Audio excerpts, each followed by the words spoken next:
शैलाभो बल जोवन कृशाण ज्ञानी नामाग्रगण्यनो सकल गुण निधानम वानराणामधीशं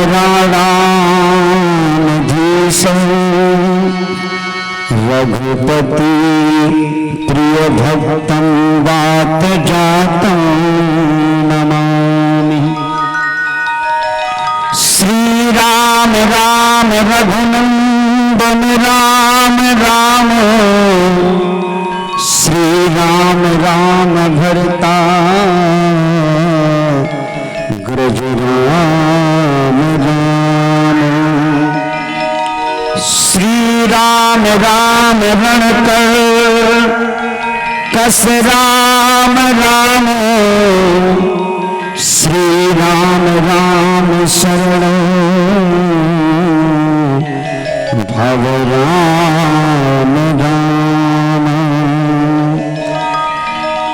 सर्वमंगल मांगल्ये शिवे सर्वार्थ साधिके शरण्ये त्र्यंबके गौरी नारायणी नमोस्तुते।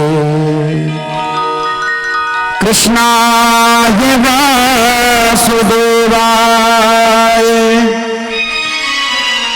हरे परमात्मने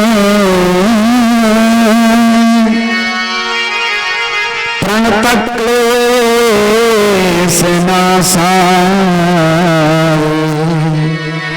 श्री गोविंदाय नमो नमः।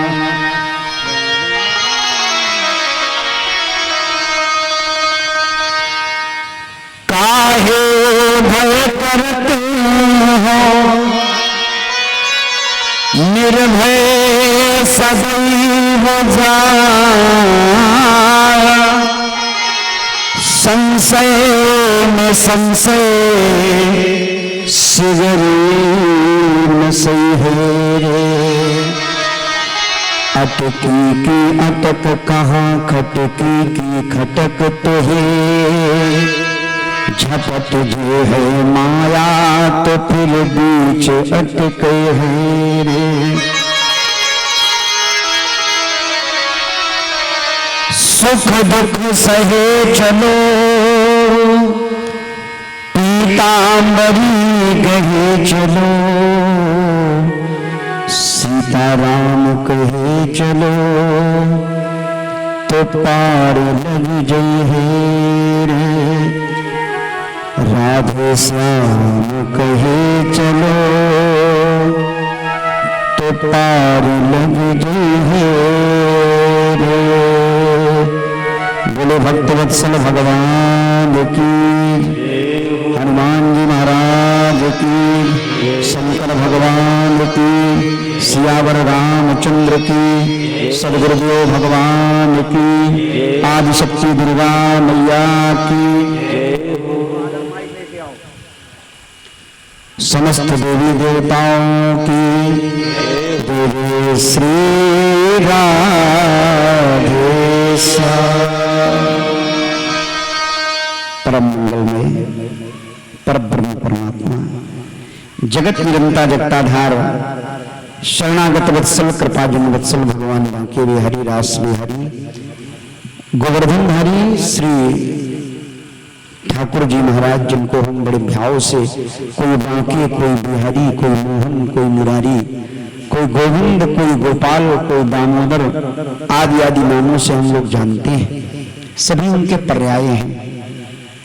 ऐसे उन भगवान के चरणों में बैठ करके हम लोग लगातार 4 दिनों से आज 5वां दिन है और माता की अहेतुकी कृपा से, चूंकि व्यक्ति पर जब भाग्य तो हमारे तभी उदय हो गए थे जब हमारा मनुष्य योनि प्राप्त हुई, पड़े भाग्य मानुस्तम पावा। लेकिन इसके बाद वो भाग्य सद्भाग्य में कब परिवर्तित होते हैं?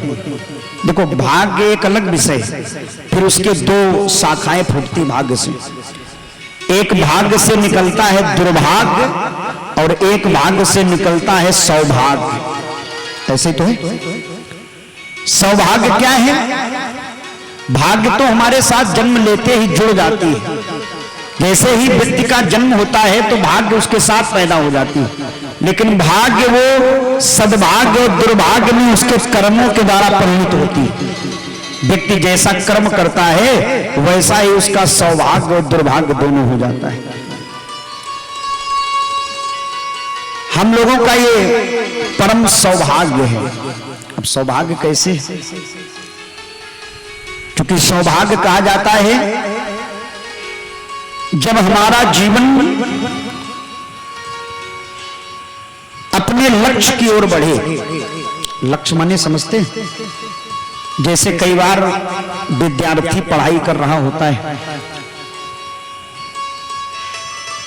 और उससे पूछा जाता बेटा पढ़ाई क्यों कर रहे हो, तो वो कहता आगे आने वाले एग्जाम में हमारे बहुत अच्छे डिवीजन बने, अच्छे परसेंटेज आवे, इसलिए हम तैयारी करें। उसने एक लक्ष्य निर्धारित कर लिया कि हमें इस बार कम से कम 90% मार्क लाने हैं, बस ऐसे उसने सोच लिया और वो अपनी तैयारी में लग जाता है। अब जैसा उसका कर्म होगा उतने हिसाब के नंबर आएंगे। कभी कभी ऐसा होता है कि वो रात में घर वाले सोच रहे हैं कि हमारा बेटा हमारी बेटी कमरे के अंदर पढ़ रहा है, लाइट जला करके, और बच्चा दरवाजा बंद करके कमरे के अंदर मोबाइल चल रहा है, तो क्या उसके परसेंटेज अच्छे बनेंगे? नंबर अच्छे आएंगे? नहीं आ सकते। और कभी कभी माँ बाप कहते भी नहीं है कि बेटा पढ़ो, लेकिन उसको लगता है, अपने लक्ष्य को निर्धारित कर लेता है, इसलिए वो इतनी जबरदस्त तैयारी करता। जरूरी नहीं कि वो दरवाजा बंद करके पढ़े। ध्यान से सुनना, कभी कभी दरवाजा बंद, पर्दे के पीछे बहुत कुछ हो जाता है। हाँ, पर्दे के पीछे बहुत कुछ हो जाता है। लेकिन वही कोई विद्यार्थी हो सकता है बिल्कुल भी मेहनत हमें देखने में लग रहा हो कि ये तो बिल्कुल पढ़ता लिखता नहीं, लेकिन उसके बहुत अच्छे मार्क्स आ जाते। क्यों?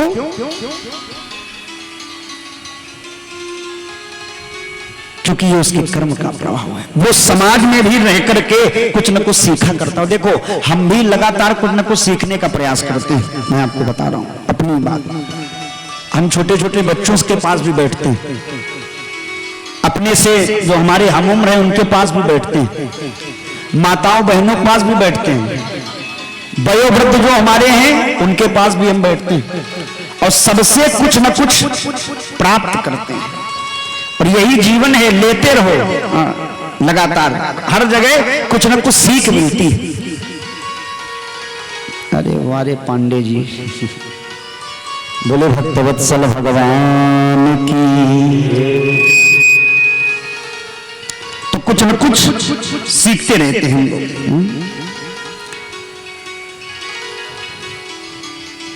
सद्भाग्य और दुर्भाग्य की चर्चा हम कर रहे थे। तो जो हमारे द्वारा किया गया कर्म जब हमें फल की प्राप्ति कराता है तो सौभाग्य में परिणित हो जाता है, जिसे हम लोग सद्भाग्य कहते हैं। और कभी कभी किया गया कर्म दुर्भाग्य की ओर भी परिणित हो जाता है। और वो दुर्भाग्य कैसा?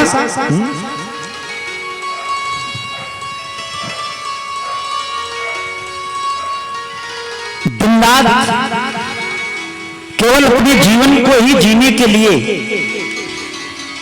चाहे जैसे झूठ से, प्रपंच से, स्वभाव से, प्रभाव से डरा के, धमका करके धन का संग्रह करना, अपनी व्यवस्थाओं को चलाना, ये सद्भाग्य नहीं, ये दुर्भाग्य कहलाता है। धन कमाया जाए। अभी आप लोग कथा सुन रहे थे भगवान कृष्ण की बाल लीला। भगवान ने माखन चोरी की, हम लोग जानते हैं। और माखन चोरी जो लीला की है,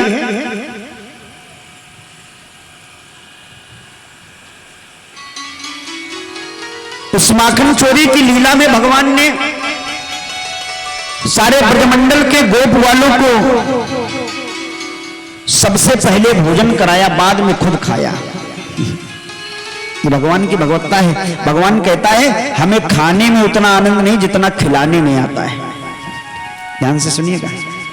समाज में कई प्रकार के लोग होते हैं। कुछ ऐसे होते हैं जो कहते हैं हमें खाने में आनंद नहीं, खिलाने में बड़ा मजा आता है। क्यों नेता भैया, आप तो जानते हैं। और कुछ ऐसे भी होते हैं जो कहते हैं कि न तो हम खाते हैं, कुछ ऐसे भी होते हैं। कुछ लोग ऐसे होते हैं जो खिलाने में उनको आनंद आता है और कुछ को केवल खाने में आनंद आता है। हमने देखा है कभी कभी प्रसाद बढ़ता है तो कुछ लोग होते हैं जो अपने वाले लोगों को, अपने बच्चों को, अपनी पत्नी, अपने मोहल्ले वालों को ज्यादा दे देते हैं और पड़ोसी का आ जाए तो डांट के भगा देते हैं। तो ऐसे भी लोग होते हैं। तो ये तो सब खाने वाले हैं। कुछ लोग होते हैं खिलाने वाले, उनको सर्व एक दृष्टि से देखते हैं, जो भी है सबको बराबर। और कुछ ऐसे भी होते हैं, ये लाइट जलवा दो, कुछ ऐसे भी होते हैं जिनको कहते न भैया हम खाएंगे और न खिलाएंगे, फैला देंगे। ऐसे भी लोग होते हैं। जैसे मैं एक बार भ्रमण कर रहा था तो एक खेत होते ना, खेत आप लोग तो जानते होंगे। खेत पर एक ऐसे धोखा बाबा खड़े थे। धोखा बाबा, कभी देखा धोखा को आप? खेतों में देखना, रखवाली के लिए किसान भाई धोखा लगा देते, ऐसे ऐसे धोखा लगा था। और वो धोखा जो लगा था तो वहां बढ़िया तरबूजे की फसल लगी थी। हम निकले मेड़ से तो हमने धोखा बाबा से कहा, धोखा भैया, हाँ महाराज, हमने कहा हमें ये तरबूज खिलाओगे, हम खा लें, तोड़ लें? तो उसने वो डंडा लिए रहता हाथ में ऐसे, ए पंडित जी, अगर तरबूज छुआ तो डंडा मारेंगे खोपड़ी में, सर में। तो हमने कहा मार धाड़ की बात न करो भैया, हम नहीं खाएंगे, हम जा रहे हैं। अब नहीं तोड़ने दिया क्योंकि रखवाली में खड़ा था। और फिर 4 महीने बाद हमारा फिर उधर से जाना हुआ तो वही धोखा जो ऐसे खड़ा था ना, वो नाली में ऐसे पड़ा था। वही बगल में नाली बनी होती ना, पानी जाने वाली, जल लाने वाली। तो हमने कहा क्यों भाई धोखा भाई, इधर क्यों पड़े हो? बोले हमारा काम खत्म, तो हमको उखाड़ के इधर फेंक दिया लोगों ने। तो हमने कहा वो तरबूज, बोले फसल खत्म। तो हमने कहा तरबूज कहाँ गए? बोले सब चले गए। हमने कहा तुमने खाया? बोले नहीं खाया। तो हमने सोचा कि देखो जरा, न तो इसने तरबूज खाया और न हमें खाने दिया, न खाया और न खाने दिया, तो हालात क्या हुए उसके? क्या हालात हुए? वो निकाल के फेंक दिया गया। याद रखो, समाज में आकर के जो व्यक्ति केवल अपना अपना समझता है, परिवार से, रिश्तेदारों से, पड़ोसी से किसी प्रकार का उसका कोई भाव नहीं रहता है, वो समाज में ऐसे ही निकाल के फेंक दिया जाता है। मेरी बात ध्यान से सुनना। भले ही वो अपने आप में बहुत कुछ लगाता हो कि मैं बहुत बड़ा धनवान, बलवान, जनवान हूं, मेरे पास बहुत पैसा है, मैं ये हूं, मैं वो हूं, लेकिन अगर वो प्रेम नहीं जानता है समाज में, पड़ोसी से सीधे मुंह बात नहीं करना चाहता, तो लोग कहते हैं बने रहेंगे, अपने घर के होंगे, पैसे वाले, अपना क्या बिगड़ने वाला है ना?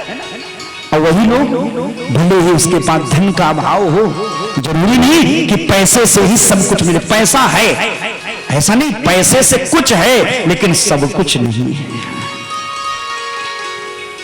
गोविंद भगवान ने क्या किया?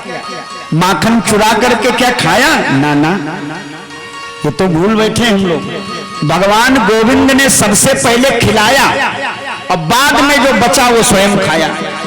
पहले ग्वालों को खिलाते थे। एक बार एक गोपी ने तो घंटी टांग दी और मटके के ऊपर, और कन्हैया गए ढूंढते हुए तो मटके पे घंटी टंगी थी, अलार्म लगा दी थी उसने कि अगर कन्हैया आएंगे, मटकी से दही निकालेंगे तो मटकी हिलेगी, घंटी बजेगी। तो उसने ये सीसीटीवी फिट किया अपने दिमाग से, और कन्हैया गए गोप वालों को लेकर के मनसुखा से कहा, लाला हाँ हाँ ये ऊपर मटका टंगा? बोले हाँ भैया। तो क्या इससे दही निकाला जाए? बोले निकाल लो। तो बहुत ऊंचाई पर है, क्या किया जाए? तो बोले एक काम करो ना, घोड़ा बन जाओ, घोड़ा। जब हम लोग बाल अवस्था में थे ना, इसे मनोविज्ञान के कई विश्लेषकारों ने बताया है, ये सहसा अवस्था जो होती है ये ऐसी होती, खेलने खाने वाली बालकाल। ये जो छोटे छोटे नन्हे मुन्ने बच्चे बैठे ना, इनको देखो, सबसे अच्छी जिंदगी अगर हम लोग देखें तो यही वाली है। मुझे लगता है कि जितना आनंद इस समय में था उतना आनंद ना अब है, ना बाद में होगा अब कभी। क्योंकि इस अवस्था में न तो किसी से द्वेष, न किसी से लड़ाई, न किसी से झगड़ा, न किसी से कोई किसी प्रकार का गलत व्यवहार, ये सब बच्चे आपस में खेलते हैं, आपस में एक दूसरे का टिफिन क्लास में शेयर कर लेते, लाओ भाई तुम क्या लाए, बोले हम पास्ता लाए, लो हम मैगी लाए, आओ कि एक दूसरे को बांट के खा लिया जाए, है? बच्चे तो है ना, ये जिंदगी बड़ी अच्छी होती है। तो भगवान कन्हैया ऐसे बच्चे थे 5 वर्ष के, ऐसे ऐसे तो घोड़ा घोड़ा बन गए। मैंने पहले मनसुखा, फिर श्री दामा, फिर बिल्लमंगल, मधुमंगल, नीलेश, मुकेश और सब चढ़ते हुए अंत में सीधे भगवान कन्हैया चढ़े। मटकी देखी, मटकी में दही है, मक्खन भरा है, लेकिन उस मटकी में घंटी टंगी है। भगवान ने कहा ये घंटी देवी, घंटी बोली हाँ महाराज, आज इज्जत की बात है बजना मत, इज्जत की बात है बजना मत। घंटी बोली प्रभु अगर हम हिलेंगे तो बजेंगी, हमारा काम है हिलेंगे तो बजेंगी। एक घंटी देवी, हाँ महाराज बजना मत। क्यों? बोले आज अगर तुम बज गई तो हम पकड़ जाएंगे, हमें लोग पकड़ देंगे। तो घंटी बोली फिर नहीं बजेंगी। तो भगवान ने बंसी निकाली, मटकी फोड़ी, दूध दही बहा, ग्वालों ने खाना शुरू किया। भगवान नहीं खा रहे, पहले बच्चों को खिला रहे, खा लो भाई खा लो तुम। बच्चे खा रहे हैं। अंत में जब सब खा करके बिल्कुल तृप्त हो गए, पेट भर गया, तो कहा लाला कन्हैया अब तुम भी खा लो। तो भगवान ने अंजलि बनाई, लेकिन भगवान ने जैसे अंजलि बनाई तो घंटी ने सोचा हमारी जिंदगी कब काम आती है? घंटी कब बजाई जाती बताओ? घंटी या तो भगवान की आरती होती तब लोग घंटी बजाते हैं, और या भगवान का भोग लगता है तब घंटी बजाते हैं। बाकी टाइम तो कोई घंटी को देखता नहीं है, रखी रहती। तो आज भगवान घंटी ने सोचा भगवान भोग लगा रहे हैं, आवाज अगर हम बजी नहीं तो हमारी पूरी जिंदगी बेकार। तो जैसे ही भगवान ने भोग लगाया घंटी अपने आप बजने लगी, और जो घंटी बजी उस गोपी ने दरवाजा खोला, अंदर कन्हैया ने देखा, सारे गोप वालों ने देखा, बड़ी जोर से चिल्लाए, बोले कन्हैया हाँ भैया गो। गो माने अब पी दुआरे की जाके पी, बच्चे करते ना, माने गोपी कहा। अब नीचे का मनसुखा हटा, अगर मालगाड़ी का इंजन हट जाए तो डिब्बे की हालात क्या होते हैं? तो बाकी जितने बच्चे थे सब इधर उधर गिरे। अच्छा गोपी को और किसी को पकड़ना नहीं था, कन्हैया को पकड़ लिया। आज समझ गए ना कन्हैया आगे पकड़ में, तेरी मैया बड़ी बातें करती थी कि हमारे कभी लाला को पकड़ के दिखाओ, चलो आज तुम्हारी हम शिकायत करेंगे। पकड़ा हाथ, हाथ पकड़ के चली। गांव की बहू थी तो लंबा घूंघट डाला, हाँ घूंघट। अब आजकल तो नहीं ना, पहले बहुओं को बड़ी शक्ति रखती थी माताएं। सास के सामने अगर बहू जरा सा भी घूंघट उठा दे तो सास डंडा ले दौड़ पड़ती थी। बूढ़ी बूढ़ी माताएं जानती हैं। आजकल तो खैर कोई बात नहीं। और देखो हम इसका विरोध भी करते हैं, अब बहुओं के साथ हैं, आप लोग चिंता न करिएगा। हाँ आपका हम सपोर्ट कर रहे हैं। शास्त्रों में कहीं भी ये नहीं लिखा है कि घूंघट डाला जाए। घूंघट मैया जानकी ने कभी घूंघट नहीं डाला। घूंघट माने, अब घूंघट माने ये ना सोचना कि ये पल्लू लंबा कर ले, केवल यहां तक पेट तक ऐसे कर ले पल्लू, अब अंदर ते गौरी दी सौ समाई मर दो तो ठीक। घूंघट बेकार। घूंघट का अर्थ होता है पर्दा होता है। वयोवृद्ध लोग बैठे हैं, विशिष्ट लोग जानते हैं पर्दे का मतलब होता है नजर का पर्दा, न कि कपड़े का पर्दा। नजरों का अगर पर्दा है आपके बहू के अंदर तब तो ठीक है, और नहीं तो घूंघट चाहे जितना लंबा डलवाओ, लेकिन अंदर तो वो गाली देगी तो क्या फायदा रहेगा। मैया जानकी ने भी हमेशा नजरों का पर्दा किया। आवाज भी बिल्कुल जरूरी नहीं है कि बहुत लंबा घूंघट डाला जाए, लेकिन शिष्टाचार, पर्दा माने शिष्टाचार, रिस्पेक्ट, आदर, सम्मान ये होना चाहिए। तो गोपी ने लंबा घूंघट डाल के घूंघट चली। रास्ते में भगवान ने मनसुखा को इशारा किया, बोले इधर आओ, ये गोपी हमें लिए जा रही, तुम इधर आओ। वो पास में आया। भगवान बोले भाभी जी एक काम करो, ये हाथ बहुत दुख रहा है, ये दूसरा वाला हाथ ले लो। बोले लाओ, तो मनसुखे का हाथ पकड़ा दिया ऐसे। अब वो घूंघट के आड़ में समझ न पाई मामला कहां ट्रांसफर हो गया है। पहुंची दरवाजे पर, ए मैया यशोदा अंदर से निकल के आई। हाँ, और कन्हैया तब तक पीछे से गए और घर के अंदर जाके लेट गए। ए यशोदा, हाँ हाँ, आज तेरे लाला को लाई हूं पकड़ के मैया। तू कहती थी कभी हमारा कन्हैया चोरी नहीं करता है, लेकिन देखो ना आज रंगे हाथों पकड़ के लाई। तो यशोदा ने देखा, बड़ी जोर से हंसी, बोले दादी पागल हो गई है क्या, समझ में ना आवे तेरे? गांव में किसी का भी छोरा चोरी करे और हमारे छोरा को नाम तुम लोग लगाती हो, जरा देखो ना कौन है तुम्हारे साथ। तो गोपी ने कहा ऐसा तो नहीं, कुछ गड़बड़ हुआ हो बीच में। तो जो घूंघट हटाया तो उसी का देवर था मनसुखा। हाँ, तू कहां से आ गया? बोले भाभी ट्रांसफर हो गया बीच में है। तब तक कन्हैया अंदर से निकल के आए। अभिप्राय क्या है?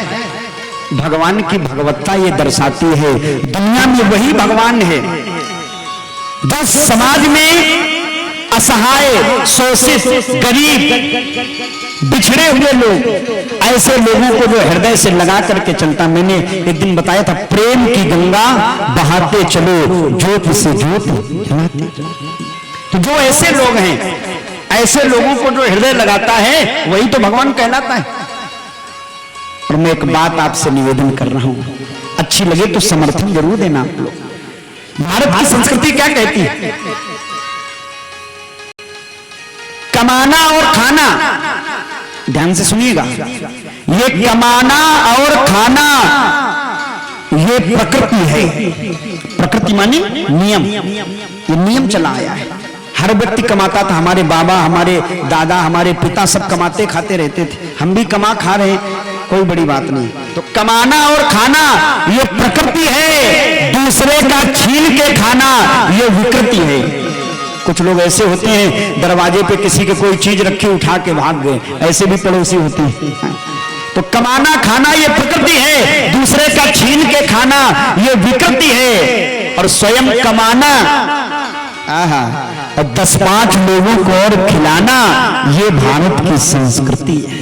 यही संस्कृति भारत की संस्कृति कहती है कि हम कमा खा तो रहे, ये तो चलता रहेगा, लेकिन कम से कम इन हाथों से ऐसा हो जाए, न ज्यादा हो तो वर्ष में एक बार, 6 महीने में एक बार, 3 महीने में, जैसे किस्तें देते ना LIC की, तिमाही, छमाही और वार्षिक किस्त, ऐसे ही किस्त निकाल लिया करो। हाँ, अपने द्वारा कमाए गए धन का थोड़ी थोड़ी किस्त निकाल करके भगवान को समर्पित कर दिया करो कि प्रभु ये तेरा तुझको अर्पण, क्या लागे मेरा।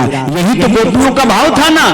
शेषो गणेशो महेशो दिनेशो सुर संजाई निरंतर ध्यावे,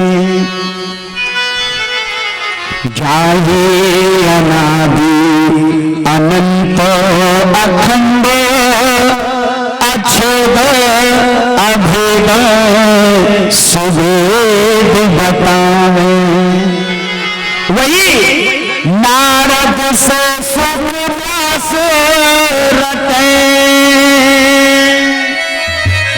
नारद से सुखदास रटे, और पछिहारे तुम पुनि पार न पावे, ताही अहीरों की छोकरियां। वही ब्रजमंडल की गोपियां कहती कन्हैया, ताही अहीरों की छोकरियां, छछिया भर छाछ पे नाच नचावे, ताही अहीर की छोकरियां, छछिया भर छाछ पे नाच नचावे। वही कन्याएं कहती थी कन्हैया ठुमका मारोगे तुम माखन का गोला देंगे, भगवान नाचने लगते थे। अब बताओ, नेत नेत कहीं ध्यावे, सारे देवता ध्याते ध्याते मर जाते, बड़े बड़े योगी, अतिरथी, महारथी, परमहंस और जाने की तरह संत, महात्मा, अमलात्मा, विमलात्मा सब ध्याते मर जाते हैं, लेकिन भगवान का पार नहीं पाते हैं। लेकिन धन्य है वो ब्रजमंडल की गंवार गोपियां, गंवार ग्वाले, वो कहते कन्हैया जरा ठुमका लगाओ तो भगवान नाचते। यही तो भाव है ना। हम लोग भी तो चाहते हैं प्रभु हमारे घर में आओ। अच्छा, कितने लोग हो जो एक गीत गाते होंगे, माताएं तो गाती, कभी राम बन के, यही तो गाती हो, कभी श्याम बन के चले आना प्रभु जी चले, वो धनुष बाण लेके और गौरा साथ सीता, ऐसे तमाम बड़ी कड़ियां हैं उसमें। हाँ, इसका भाव कभी जाना कि केवल गाते रहते हो? हाँ, चूंकि गाने में तो बहुत, गाने में तो हमारे फिर मोहल्ले में 2-4 चाची होती, कहूँ बुलौआ होए तो चाची जरूर जाइए, लई ढोलक फिर चाची शुरू, तो सब केवल देखती देखो चाची का। और कुछ तो ऐसी हैं माताएं कि अगर चाची न जाए तो कहा खुदे बुलौआ न जाए, बोले हम तो कहीं गाँव में कहीं हम तो गा नहीं पाती, हमसे अगर कहेंगे वो वाला सुनाओ हनी सिंह वाला तो सुना नहीं। बोलो राधे राधे।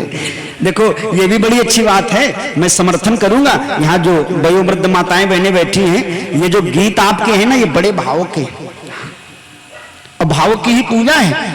अब युवा वर्ग से कहेंगे तुम लोग भी अपने से बूढ़ी सास के पांजर, चाची दाई जो भी हो आपके ससुराल में मायके में, उनके पास बैठा करो और ये सब गीत लिखवा लो, चूंकि आज ये सब विलुप्त हो रहे हैं। हमने कई बार तो शादी बारातों में देखा है, पहले शादी बारातें होती थी तो जैसे लगन चढ़ती थी फिर माताएं गाली सुनाती थी, हैं? तो गाली भी सुना दी। अरे वाह, हमारे देखो बजरंगी भैया ने बहुत बढ़िया, वाह भाई वाह, ये बड़े अच्छे हैं। और ये भाव भक्ति वाले इतने हैं कि हमारा इनका सत्संग 2-3 दिन से अधिक हो रहा, पहले तो नहीं हो पाया, लेकिन लगा कि नहीं वास्तविकता आपके मोहल्ले में एक से बढ़िया अच्छी भक्ति। तो बजरंगी भैया कह रहे हो गाली कैसे गाई जाती थी? हाँ, सही है, उनका भी पूछना जायज है, क्योंकि आजकल सुनने को नहीं मिलती है ना। पहले जैसे बारात पहुंचती थी तो दरवाजे पर, और पहले की छोड़ो, जब प्रभु श्री राम की बारात गई, प्रभु श्री राम की बारात गई ना, तो मिथिला की गोपियां, मिथिला की नारियां चढ़ गई अटारी पर, और क्या बोली? राज की बात सुनो सजनी, आपने कहा है तुम जरूर सुनाएंगे। राज की बात सुनो सजनी, वहां की महिलाएं बोली। और खैर ईश्वरीय ऐसी कृपा है माता की कि मेरे को कथा करते करते 12वां वर्ष है ये। माने सुखदेव जी ने तो 16 वर्ष में कथा कही थी, लेकिन मैं बड़ा भाग्यशाली हूं कि मैंने 13 वर्ष की उम्र में पहले कथा कही थी अपने गांव के पास में, और 12 वर्ष के कैरियर में कई प्रदेश में घूम रहा हूं मैं, राजस्थान, गुजरात, महाराष्ट्र, पंजाब और हरियाणा, दिल्ली, यूपी और बिहार, अभी इतने जिलों में मेरा जाना आना हुआ है। तो हर जिले की भाषा भी, हर प्रदेश की, इतने प्रदेश हैं, हर प्रदेशों की लमसम भाषाएं भी थोड़ी बहुत मालूम है, और हर जगह के गीत भी है मेरे पास, क्योंकि मैं राम कथा भी कहता हूँ, शिव पुराण भी कहता हूँ, और भागवत जी तो मान लो प्रमुख विषय है ही। तो मैं आपको राम कथा का ये सुंदर भाव आपको सुना रहा हूँ, क्योंकि गाली की बात आई है तो गाली राम जी के अयोध्या के लोगों को खूब दी गई थी। और कैसे दी गई थी? राज की बात सुनो सजनी, जनकपुरी में हो गए कौतुक भारी। जनकपुरी में कौतुक हो गया, और कौतुक क्या हो गया? जनकपुरी की गोपी चढ़ी अटारी, और रूप निहार श्री राम मना को, और भूल गए वो देवंगारी। जिस समय जनकपुरी की महिलाओं ने अटारिका पर चढ़ी, ये नियम था पहले, जैसे बारात आती थी तो अटारी पे बिटिया सहित महिलाएं चढ़ जाती थी, चावल फेंकती थी। अब तो गेस्ट हाउस में पहले एक एक कमरा में सज लेते लड़का लड़की, चावल और चावल का पत्थर भी चलते बाद राधे राधे। तो चढ़ गई गोपियां ऊपर, और भगवान राम का रूप निहारा, तो राम को रूप निहार वो भूल गई मिथिलेश की गारी, वो गाने वाली, और बेन हती अवधेश को गाली, तो देने लगी मिथिलेश को गारी। उन्हें देना था कि जो बरातियों को गाली देंगी, और वो भगवान राम को देख के ऐसी पागल हो गई कि वो तो अयोध्या के लोगों को गाली देना भूल गई, और अपने जनकपुरी वालों को गाली देने लगी। और गाली तो आप लोग जानती है, पर पूछो मत। छयलवा को गई हो चुनी चुनी गारी, छयलवा को गई हो चुनी चुनी गारी, छयलवा को गई हो चुनी गारी, छयलवा को गई हो चुनी चुनी गारी, छयलवा। गा जरा देखो।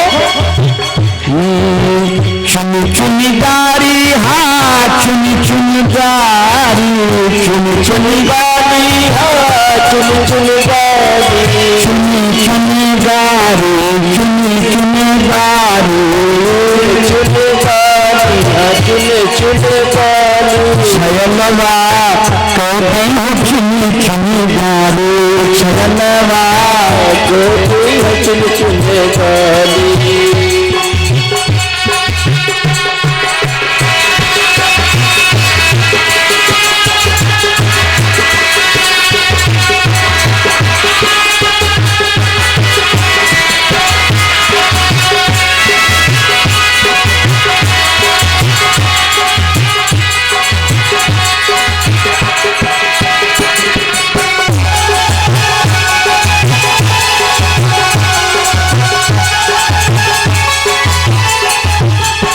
कहाँ तक कहें? ब्याह उमंग में कौशिक मुनि संग में, ब्याह उमंग में कौशिक मुनि संग में। वो गोपियां बोली देखो जरा, विवाह की इतनी इनमें चाहत मिली। अब विवाह की ऐसे मामले होता है, विवाह का जब समय आता है ना भैया, विवाह का जब समय आता है ना, विवाह का समय, जैसे भी नवंबर में साहलक फूल नहीं, तो हमने कई बार देखा है जो नए नए लड़के होते ना, जिनके भी उम्मीदवार होते हैं चुनाव। चूंकि एक संत बता रहे थे, चलते रहो धीरे धीरे, एक संत बता रहे थे, बोले महाराज ये विवाह भी ऐसा लड्डू है जो खाए वो भी पछताए और जो ना खाए ऐसा लड्डू है। हमने कहा क्यों? बोले खाने वाले पछताते हैं कि हे भगवान जमुने दिन तो विवाह हुई वो परेशान है, क्यों छोटू? और जब नहीं होता है तो मनावत, हे भगवान, हे मैया, हे माता जी जल्दी घुमो, चाई माई करवाओ। ब्याह उमंग में कौशिक मुनि संग में, ब्याह उमंग में कौशिक मुनि संग में। गाली का मतलब समझती है, माताएं जानती हैं, गाली माने चुटकी ली जाती, हंसी मजाक होता है। ब्याह उमंग में कौशिक मुनि संग में, ब्याह उमंग में कौशिक मुनि संग में। और बिन बुलाए, बिन बुलाए आए बराती, बिना बुलाए बराती बनकर के आ गए, बिना बुलाए। इनको निमंत्रण नहीं दिया गया था, और लोग जानते भी हैं निमंत्रण गया था विश्वामित्र जी के पास, और राम लक्ष्मण केवल सुन धनुष यज्ञ सुन, भगवान सुन के आए, इनके पास निमंत्रण नहीं गया, तो चुटकी लेना को मिल गया मौका। और गोपियों ने कहे ब्याह उमंग में कौशिक मुनि संग में, ब्याह उमंग में कौशिक मुनि संग में। आए बन के बने बुलाए बराती, बिना बुलाए। छयलवा को हो चुन चुन गारी, छयलवा को हो चुन चुन गारी, छयलवा को हो चुन चुन गारी। ये तो एक छोटी सी गारी मैंने आपको सुनाई, ये इधर की गीत है, ये यहाँ अपने यूपी में गाया जाता है, लेकिन पूर्वांचल में, पूरब में, पूरब माने जिसे आजकल अपनी भाषा में कहते हैं भोजपुरी। अब तो टीवी में बड़े चैनल आते हैं भोजपुरी, तो कई बच्चा तो भोजपुरी चैनल बहुत देखते हैं और सीख भी गए हुए भोजपुरी हैं। तो रउआ लोग भी सुनिए, हाँ हम आपको भोजपुरी में एक भजन सुना रहे, वो गाली आपको सुना रहे हैं ना, और वो वहीं की भाषा है, अवधी भाषा में, बड़ा अच्छा लगेगा। हरे पहुना एही मिथिला निरहुना, पहुना कहते हैं दूल्हे राजा को, जैसे अपने यहाँ कहते हैं दूल्हे राजा। अब जब कलेवा का समय आता है, इसके बाद फिर कोहबर में भेजा जाता है। तो राम जी को जिस समय कोहबर में भेजा गया, वहां भी महिलाएं गाली देती, और गाली का जाने कहाँ कहाँ पाए छुआ देती। अगर लड़का समझदार नहीं तो जूतन के पैर छुआ, बोलो जय श्री राम है। हाँ, तो राम जी को भी भेजा गया, और वहां की जो गोपियां थी, जो महिलाएं थी, वो सब खड़ी हो गई बगल में, बोले पहुना अब वहां तो गाली, वो तो ये सोच रहे ये दूल्हे राजा तो यहाँ से जाए नहीं कभी, चुके इतने राम जी सुंदर। तो गोपियां बोली है राम लाला एक पहुना, पहुना माने दूल्हे राजा, ये पूर्वांचल की भाषा में। तो वो कहती क्या, पहुना मिथिला में रहूना, हरि जन में ससुरा ससुरारी माँ। एक कहावत कही जाती बजरंगी भैया कि ससुराल में बड़ी सुख है? पाल जी ये बड़े वाले भैया जो हैं इनसे पूछो ससुराल में सुख कितनी के, ऐसा कहा जाता ना, पीछे भैया लोग बैठे। एक कहावत अपने यहाँ कही जाती, ससुराल सुख की सार। ससुराल पहुंचो तो साली टाइम पर जीजा जी कछुए ले लो, टाइम टाइम पे कोल्ड ड्रिंक चाय नमकीन बिस्कुट और जाने क्या क्या फिर मिलता है। अब जिनकी है उनसे पूछो, बेचारे वो साउंड वाला बैठा बेचारा बोला हमारा तो है नहीं के मैया से मनाओ कायदे तू जा तुम्हारा निपट जाइयो अगले साल तक, काहे परेशान। बोलो जय सिया राम, आशीर्वाद दे दे। हाँ बड़ा अच्छा है। हाँ तो ससुराल सुख की सार, पर दिना रुको 2-4, ज्यादा दिन नहीं 2-4 दिन तो बड़ी सेवा होगी, ज्यादा दिन रुक के कभी देखना ससुराल में। शुक्ला जी ससुराल सुख की सार, दिना रुको 2-4, और जो रुके एक पखवारा। पखवारा जानते हो आप लोग? पखवारा माने 15 दिन पर के समय एक पखवारा, पक्ष जिसे एक पक्ष कहते हैं, शुक्ल पक्ष कृष्ण पक्ष, ऐसे ही पखवारा हिंदी भाषा में गांव की भाषा में कहते हैं। पखवारा माने 15 दिन। जौन लड़का ससुराल में जाके सोचो कि सेवा बहुत हुई रही, 2-4 दिन तो सेवा बड़ी कायदे की होगी, 8-10 दिन होगी, लेकिन 15 दिन जो अगर पैर पसारी के सोए है तो जो रुके एक पखवारा। तो एक संत कह रहे थे महाराज बोले काओ सार दई दे हंसिया का काटो चारा, यही तो हो जाता है, या बंद हुई दाना चारा है। तो प्रभु श्री राम जिस समय राकेश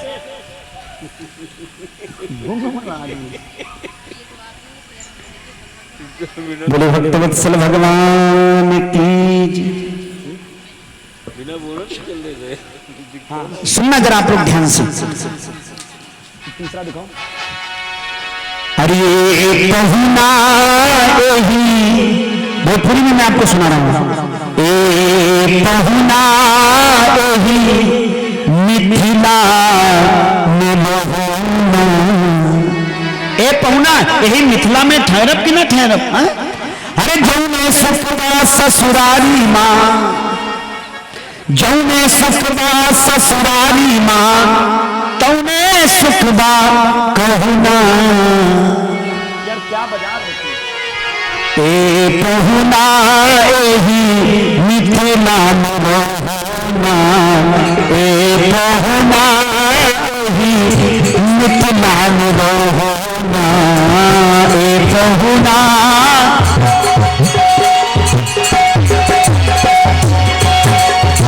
जौने सुखदा ससुरारी माँ, जौने सुखदा।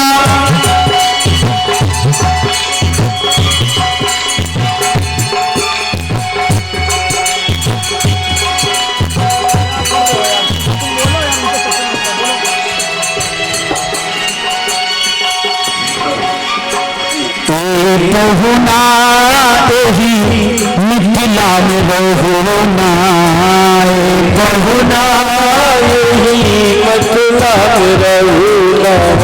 जौने सुखदा ससुरारी माँ, जौने सुखदा, जौने सुखदा ससुरारी माँ, जौने सुखदा ससुरारी माँ, जौने सुखदा रहना, एही मिथिला में रहना, रहना। सभी लोग ताली बजाते हो, मस्ती में गाते हैं। हरि बोल।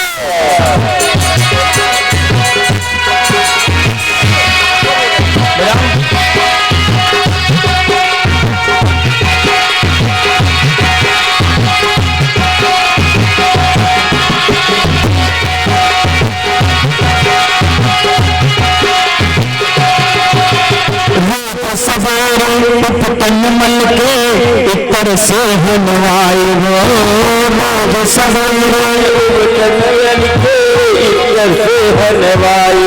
वहां की नारियां बोली राम जी कुछ दिन के लिए रुक जाओ और तुम्हारी इतनी सेवा करेंगे कि मालूम है रोज सवेरे तन मल के ऊपर से हनवाए वो रोज सवेरे उत्तर से हनवाए। एक महीना के अंदर ये पक्का कह रही है ऐसा उपकरण लगाएंगी एक महीना के अंदर करिया से बनाई। एक महीना के अंदर करिया से बनाई वो मिथिला में रहुना मिथिला में रहुना मिथिला में रहुना।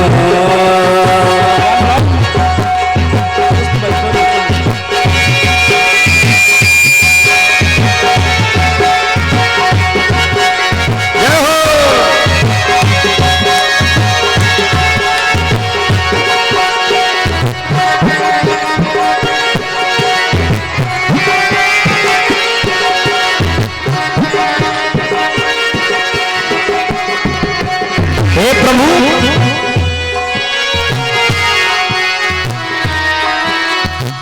आप केवल कहो रोज सवेरे मन भावन व्यंजन देव भर भर थारी रोज सवेरे मन भावन रोज सवेरे मन भावन व्यंजन देव भर भर थारी रोज सवेरे मन झूठ कहूँ ना प्रभु तुमको झूठ नहीं कह रही हूँ झूठ कहूँ ना तनिको मैं झूठ कहूँ ना तनिको मैं और कहूँ ना मिथिला में रहूना कहूँ ना मिथिला में रहुना। जौने सुखबा ससुरारी माँ जौने सुखबा वाली माँ जौने सुखबा ससुरारी माँ जौने सुखबा वाली माँ तौने सुखबा काहुना ओ बहुना रही तो मान रहुना ओ बहुना रही तो मान रहुना ओ बहुना रही मिथिला में रहुना।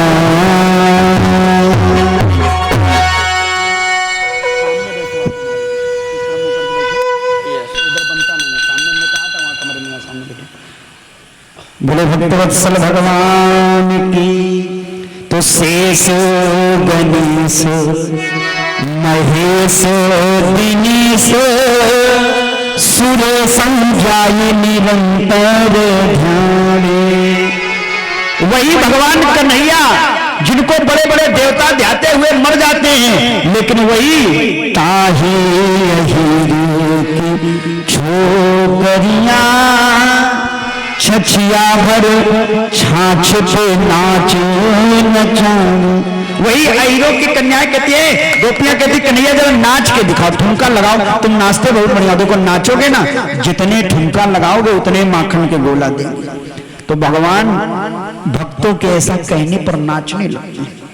आज भी तो हम यही बुलाते ना गोपी प्रभु राम बन के आ जाना कभी श्याम बन के चले आना चाहे जैसे आ जाओ। और ब्रजमंडल की जो चोरी हुई है ना ये चोरी कोई चोरी नहीं इसको ये ना समझना कि ये कोई सर्टिफिकेट हमें मिल रहा। भगवान कन्हैया ने चोरी कर ली तो हम भी चोरी कर लेना। भगवान ने मैंने भी बताया सबसे पहले खिलाया है बाद में खाया है और ये चोरी का तो एक बहाना है। भागवत में श्लोक लिखा है क्या ब्रजे वसंतं नवनीत चौरम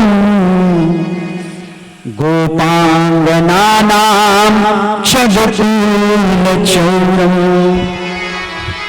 अनेक जन्मार्जित पाप चूम शौराग्रगण्यं शिरसा नमामि। वो भगवान ब्रज में रह करके बोले ब्रजे वसंतम नवनीत चौदम, दूध नहीं चुराया। फिर गोपांगना नाम चदकूल चौरम कथा सुन रहे थे आप लोग, गोपियों के वस्त्र चुराए। लेकिन इन चोरी के पीछे का कारण जानते हो? भले ही आज हम लोग कहीं न कहीं हद तक दिशा भ्रमित हो जाते हैं, भगवान कृष्ण के चरित्र पर उंगली उठा देते हैं। और ये हमारा दोष नहीं है, दोष वर्तमान में भारत में सबसे बड़ी विकट समस्या है कि हमारे सनातन धर्म को बिगाड़ने का काम बड़ी बड़ी मिशनरियां कर रही लगातार, हिंदू धर्म को बिगाड़ने का काम कर रही। मार्केट में ऐसे ऐसे चित्र आते हैं, जन्माष्टमी के समय हम देखते हैं कई बार मार्केट में जो फोटो आती, फोटो लॉन्च की जाती भगवान की, इतनी अश्लील फोटो बना करके मार्केट में लोग भेज देते हैं कि देख करके शर्म आ जाए, जबकि ऐसा है नहीं। ये जो भगवान ने कपड़े चुराए, इसका तात्पर्य जानते हो? भगवान की उम्र लिखी 5 से 7 वर्ष के बीच में, गोपियों की जो उम्र है वो क्या है? बोले कन्या। कन्या शब्द है हेमंते प्रथमे मासी नंद ब्रज कुमारिका चेरुर हविष्यम भंजाना कात्यायनी निर्जन व्रतम। कुमारी शब्द प्राप्त होता है। और कुमारी कितने को कहते हैं जानते हो आप लोग? जो बेटियां होती कुमारी कब तक होती? 8 वर्षा भवेत कन्या। शास्त्र में नियम है 8 वर्ष तक वो कुमारी मानी जाती है। हाँ, तभी तो नवरात्रि के जब हम लोग वो कन्या खिलाते तो क्या कहते? छोटी छोटी बिटियां लाना, छोटी छोटी, वही तो कन्या होती ना। तो जो वहां जो गोपियां स्नान कर रही थी, मैं थोड़ा सा केवल प्रकाश डाल रहा हूं आपको, केवल ये जो हमारे मन मस्तिष्क में जो बात भरी पड़ी है भगवान कन्हैया के लिए, जबकि भगवान कृष्ण को कहा गया योगेश्वर। 2 शब्द है, योगीश्वर और योगेश्वर। योगीश्वर है भगवान भोले बाबा, योगियों के ईश्वर, और जो इनके ईश्वर है वो है योगेश्वर। भगवान को कृष्ण को गीता में उपाधि दी गई, कृष्णे योगेश्वरेश्वरा, योगेश्वर की उपाधि। और योगीश्वर ऐसे नहीं बनता चोरी करने वाला या गलत काम करने वाला, ना। अगर उनको उपाधि मिली है तो उनका जो बैकग्राउंड है जिस पर आज हम लोग उंगली उठाते हैं, उनका कैरेक्टर कोई कहीं से कोई लूज नहीं है। ये केवल हमारी जो बुद्धि है इसमें हम लोगों को ऐसा भर दिया गया है। और ये सबसे बड़ा काम भारत में ऐसी ऐसी बहुत कंपनियां कर रही हैं। मार्केट में आ जाती तमाकू, गणेश छाप तमाकू। और किसी धर्म की देखी कभी आप लोग बोलो? और किसी वाली देखी है? श्याम बंडल। अब इनसे पूछा जाए बताओ गणेश जी तमाकू खाते हैं, श्याम बीड़ी पीते हैं, लेकिन कंपनियां अपना प्रोडक्ट लॉन्च कर रही और हम लोग बड़े शौक से ले लेते हैं उसको। ऐसे कंपनियों का भी विरोध होना चाहिए। हमारे हिंदू धर्म के भगवानों को भी लोगों ने इतना सस्ता कर दिया साहब कि बताओ 2-2 रुपए में श्याम मंडल ले लो। है क्या है ये सब? अन्य किसी धर्म का देखा है कि कभी अली बाबा वाला बन गया है? कभी देखा है? कभी नहीं देखा होगा। किसी भी धर्म का कोई प्रोडक्ट नहीं देखा होगा। और ये मार्केट में जो फोटो आती जन्माष्टमी के समय, मुझे तो इतना क्रोध आता कि बिल्कुल फाड़ दे। हमें क्रोध बहुत आता है, ये हम फिर बता रहे हैं। और हमारे जितना कोई विनम्र नहीं, 1 2 साल 3 साल में कभी कभी क्रोध आता, हर समय नहीं आता। अब एक दिन अभी आया है, बहुत साल बाद आया। हम तो रात बरात सोए नहीं कि इतना क्रोध कैसे आ गया। हमारे जैसा हंसने वाला व्यक्ति भी इतना क्रोधी हो गया, क्योंकि वो माहौल ऐसा था, यहाँ हंसी गाना भगवान का बधाई चल रही थी, तो हम तो बिल्कुल जोश में थे भगवान की। हमारा तो तार, देखो आप लोग सुन रहे हो, अच्छी बात है, हम सुनाते भी है ना, तो हमारा बिल्कुल जो हृदय जो चलता है, हमारे माइंड में बिल्कुल वही चित्र घूमता जो हम कथा कहते हैं। तो हमारा तो तार वहां से हम कनेक्ट करके बैठते हैं पहले प्रणाम करके, इसीलिए है। तो मार्केट में फोटो भी ऐसी आ जाती, भगवान कृष्ण को ऐसे और गोपियों को इतना ऐसे बना के फोटो वो दिखाते चीर हरण वाली, जबकि ऐसा कहीं नहीं, भगवान ऐसे नहीं।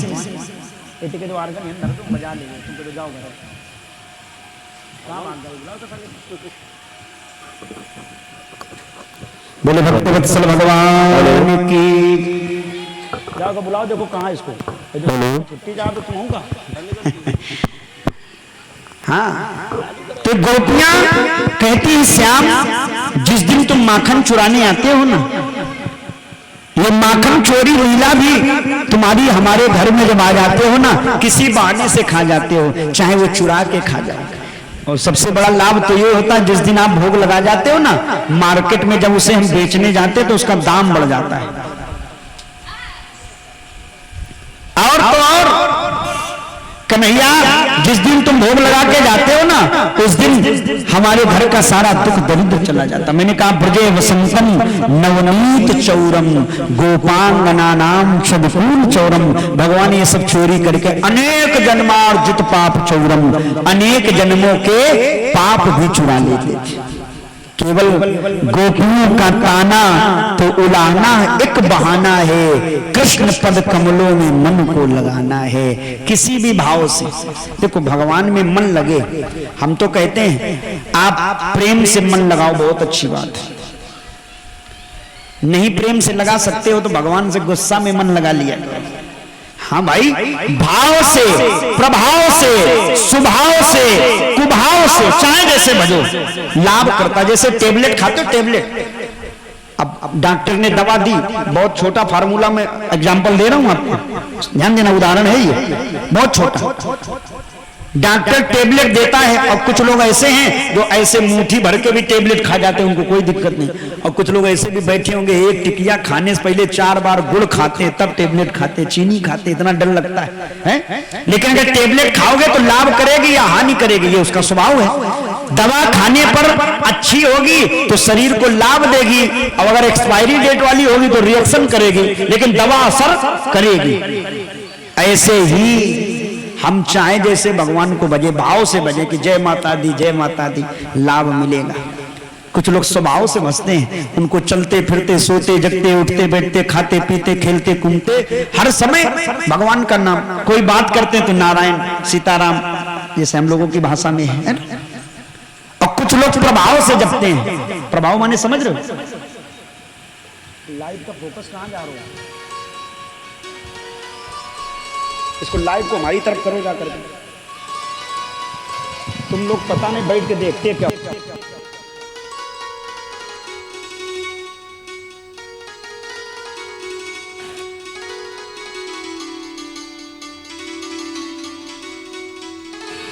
और कहीं इनका बेकार दिखा रहे हो, ये कुआं ही ये तो बेर बेर मैदाने छोड़ के भाग जाते। चलो अच्छी बात है। बोले भक्तवत्सल भगवान की। और क्या, हम दिखने चाहिए। कृष्ण पद कमलों में मन को लगाना है, ये गोपियों का ताना तो उलाहना एक बहाना है। ये तो एक बहाना है, तो हम भाव से भजे, प्रभाव से। प्रभाव माने समझते हो? एक सज्जन हमें मिले, वो बोले अरे पंडित जी सब तुम लोग बातें करते हो, भगवान भगवान है नहीं, कि नास्तिक प्रवृत्ति के थे। तो हमने कहा अच्छा नहीं भगवान? बोले ना, किसी चिड़िया का नाम है नहीं भगवान। तो हमने कहा अच्छा। बोले तुम ये माला लिए घुमा करते हो? तो हमने कहा कोई बात नहीं। 2-4 महीना बाद हम फिर गए उनके यहाँ, तो वो खुद माला लिए बैठे थे। तो हमने कहा तुम माला क्यों लियो भाई, तुम तो भगवान को मानते नहीं हो। अले बोले महाराज, भारत की जनसंख्या 135 करोड़ है इस समय वर्तमान में, और उसमें करोड़ों लोग भगवान को पूजते हैं, और हम ही एक ऐसे हैं जो नहीं पूजते हैं। तो मान लो अगर भगवान हुआ, जब इतने लोगों की आस्था है तो होगा भगवान, और मान लो हुआ, वैसे है तो नहीं। उसने फिर कहा, देखो अपना तर्क दिया, वैसे है तो नहीं, लेकिन अगर होगा तो हम भी कभी कभी माला कर लेते, कह देते भगवान अगर तुम हो तो देख लो, हम भी माला कर रहे हैं, अब आके मानते हैं नहीं। तो ऐसे भी लोग हैं। प्रभाव माने डर से भगवान को बसते कि हे दुर्गा मैया कृपा बनाए रखना, गड़बड़ न करना कुछ, तो पूड़ी उड़ी चढ़ाए आते, बतासा लौंग इलायची, ऐसा भी है। अब कुछ लोग उल्टा जपते हैं। भाव प्रभाव, भाव कुभाव आनत आलस नाम जपत मंगल दिसी बस। चाहे जैसे जपा जाए, जिस ईश्वर से हमारा आपका प्रेम हो। प्रभु थोड़ी मेहनत करके क्या करें, अच्छा लगता है ना, हम उठा के फिर ऊपर रख लेंगे, फिर हम बजा लेंगे, तो ऐसा भी हो जाता है। लेकिन मेहनत करो थोड़ा है, बहुत अच्छा। भाव प्रभाव अनकालस नाम जपत मंगल दिस दसों। बोले किसी को मिला, बोले हाँ बहुत सारे लोगों को लाभ हुआ है। किसी ने राम राम कहा तो वो भी लाभ हुआ, किसी ने अपना मरा मरा कह लिया तो भी लाभ मिला। उल्टा नाम जपत जग जाना, वाल्मीकि को है ब्रह्म समाना। वाल्मीकि है ब्रह्म समाना, वाल्मीकि को है ब्रह्म समाना। वाल्मीकि है ब्रह्म समाना। राम ही केवल प्रेम प्यारा, राम ही केवल प्रेम प्यारा। जान ले उसे जान निहारा, जान ले उसे जान निहारा। जान ले उसे जान निहारा। जान ले सोई जान, भाव से प्रभाव से। तो गोपियों का ये उलाना भी भजने का एक बहाना है, और बहाने से किसी भी बहाने से चाहे जैसे। और इसके लिए आपको मैं एक छोटा सा उदाहरण दे रहा हूं। कुछ लोग इस पे कंफ्यूज रहते हैं कि किस भगवान को भजें। देखो, मंजिल एक है, रास्ते अनेक है। जैसे यहां से किसी को नौबस्ता जाना है तो कोई अपना सीधे हाईवे पकड़ लेगा नीचे वाला, कोई बोले पहले बहुती जाओ फिर ऊपर से चढ़ो तो जाम नहीं मिलेगा बर्रा वाला, कोई बोला इधर से न जाके एक काम करो पनकी जाओ फिर दादा नगर जाओ फिर शास्त्री चौक और फिर बर्रा दो सचान तब नौबस्ता जाओ, कोई बोला नहीं नहीं ये तो ठीक नहीं, एक काम करो ऐसे जाओ और फर्टिलाइजर वाले बगल से हो जाओ फिर उधर जाकर के मर्दनपुर होके तब जाओ। नौबस्ता जाने के रास्ते हैं ये सब, सभी रास्ते कहां पहुंचाएंगे आपको? नौबस्ता। ये उदाहरण मैं दे रहा हूं। ऐसे ही हम आप भारत संस्कृति के जितने भी देवी देवता हैं, किसी का भी पैर पकड़ लें, किसी का साथ ले लें, वो आपको मोक्ष तक पहुंचाएगा। चाहे गणेश जी का नाम लेने लगो, चाहे अपने अपने इष्ट हैं, इन्हें कहते हैं इष्ट उपासना अपनी। अगर हम गणेश जी को मानते हैं तो श्री जय गणेश जय गणेश। कुछ लोग गणेश जी के बड़े बड़े थे, कुछ बोले नहीं नहीं हम तो माता रानी के भक्त हैं तो जय माता दी जपो। कुछ बोले नहीं नहीं हम तो कन्हैया के भक्त हैं तो राधे कृष्णा है ना। कुछ बोले हम तो राम जी के भक्त हैं तो सीताराम जपते हैं। कुछ बोले हम तो शंकर जी वाले हैं। शंकर जी वाले तो बड़े विचित्र टाइप के होते हैं। वो तो कुछ लोग कुछ तो शंकर जी के भक्त होते हैं, कुछ केवल उनको सर्टिफिकेट बना के अपना काम चलाते हैं, अपना काम समझ रहे हो। एक बार हम चूंकि बात आ गई भोले बाबा तो मैं आपको बताऊं, बिठूर मेरा शिक्षा और आश्रम भी है हमारा बिठूर में। तो वही रामधाम आश्रम है गंगा जी के किनारे, ब्रह्मावर्त चौराहे अपना आश्रम है। तो वहां हम जब शिक्षा काल में जब रहते थे सन 2007, 6, 8 के करीब, तो वहां एक बार हम लोग गंगा जी के किनारे किनारे घूम रहे थे तो देखा 4-5 भक्त ऐसे बैठे थे और वो भोले बाबा भक्त थे, गोल गोल बैठे थे और उनके बीच में एक इतनी बड़ी चिलम चल रही थी, चिलम, और उसमें भर रहे थे। एक बोला हट गांजा में गंगा बसे। तो हमने सोचा हो सकता है कोई पूजा कर रहे हैं। भाई हम लोग तो देखा करते थे इस लाइन से जुड़े, तो हम वास्तविकता ईमानदारी बता रहे, हम उनके पास लोग खड़े होकर इसे देखने लगे दूर से। तो वो 4-5 जो बैठे थे वो इतनी बड़ी चिलम लिए और उसमें भर रहे थे। एक बोला गांजा में गंगा बसे, दूसरा बोला चिलम में चारों धाम, हमको मर गए लोग खाम खाम बही गए केदारनाथ में, यही धाम लड़ रहे थे। एक बोला गांजा में गंगा बसे, दूसरा बोला चिलम में चारों धाम, तीसरा बोला कंकड़ में शंकर बसे। उस चिलम के अंदर एक कंकड़ डालते हैं तो कंकड़ में शंकर बसे, और चौथे ने कहा एक नीचे कपड़ा लगाते हैं उसे उनकी भाषा में कहते साफी। तो बोले साफी में हनुमान जय जय। हमने कहा ले ये भोले बाबा के भक्त। तो हमने पूछा, हमने कहा ये क्या कर रहे हो? बोले भोले बाबा करते थे। हमने कहा अच्छा, तो बोले बाबा भक्त तो ओम नमः शिवाय जपते हैं तो जिस देवता से हमारा प्रेम है, गोपियां भी ग्वाले भी कोई साधारण है क्या? सब देवता मैंने कल बताया था, देवता अवतरित होकर के आए हैं। तो बड़े बड़े महाऋषि, महात्मा, संत, अमलात्मा, विमलात्मा, ये सब गोपी ग्वाला बने बैठे हैं। ये कहते प्रभु आ जाओ, चाहे जैसे आ जाओ, आ जाओगे ना, क्योंकि हमारी जो डगर है, नगरिया है, ये सूनी है आपके बगैर। अब आप आ जाओगे ना तो जिस दिन हमारे घर में फेरा डाल जाते हो, हमारे घर में रौनक हो जाती है। अरे भाई, जिसके इंतजार में हम बैठे हैं अब वो आ जाए, जिसका इंतजार कर रहे हैं वो आ जाए, कितनी खुशी होगी, बोलो ना। हाँ, तो गोपियां भी, ग्वाले भी कहते कन्हैया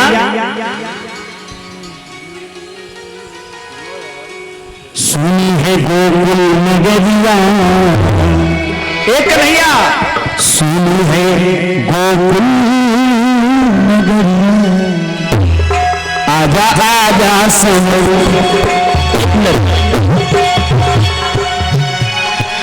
अब हमें ये देखना है कौन कौन भगवान को बुलाना चाहता है। ऐसे हाथ धर के बुलाने में आनंद नहीं आएगा। अब हम कहेंगे भी नहीं, क्योंकि कल कहा था तो सब लोग फोटो खिंचाने के चक्कर में खड़े हो गए। अब देखना है जो भाव से, भक्ति से आए हैं वो कौन कौन अपने घर में बुलाना चाहते हैं, जरा खड़े होकर मस्ती में झूमते हुए।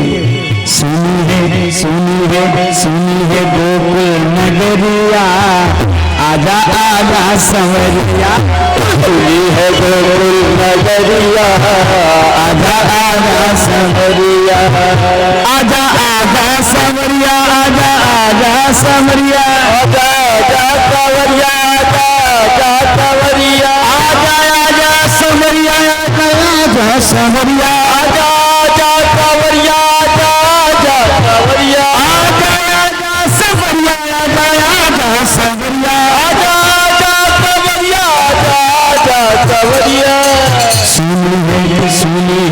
सुनी है गोकुल नगरिया, आजा आजा संवरिया, सुनी है गोकुल नगरिया, आजा आजा संवरिया।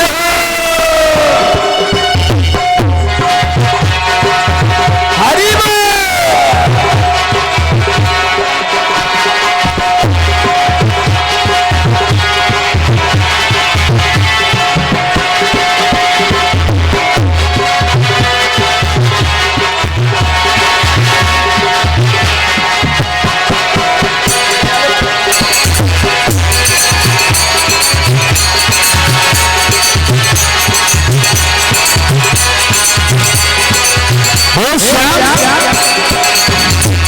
परेशानी में रसिक बुलावे, परेशानी में रसिक बुलावे, परेशानी में रसिक बुलावे, बरसाने में रसिक बुलावे, गोपाल सब मिल मिल गावे, गोपाल सब मिल मिल गावे, रास्ता रास्ता रास्ता देखे गुजरिया, रास्ता देखे गुजरिया, आजा आजा संवरिया, सुनी है नगरिया, आजा आजा कांवरिया। हरि बोल।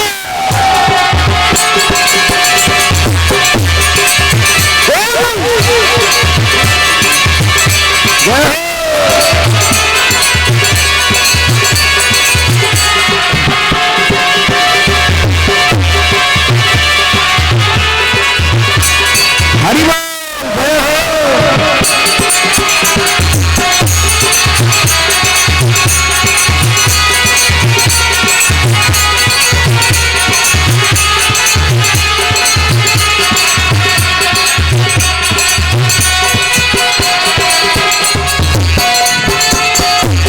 वृंदावन के तुम हो राजा, वृंदावन के तुम हो राजा, वृंदावन के तुम हो राजा, वृंदावन के तुम हो राजा, भक्तों को तरस दिखा जा, भक्तों को तरस दिखा जा,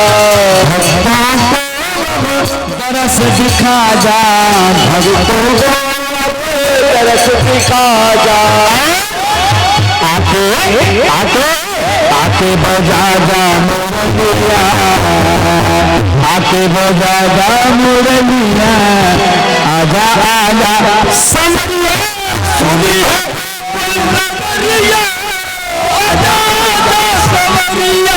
हरि बोल।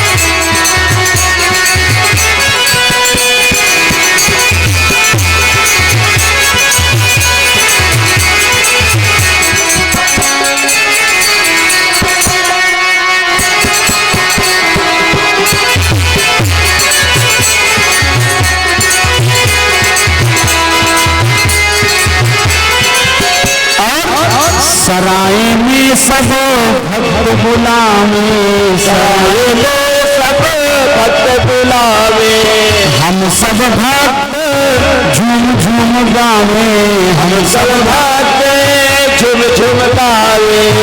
आजा आजा आजा मेरे सहरिया, आजा सहरिया, सुनी है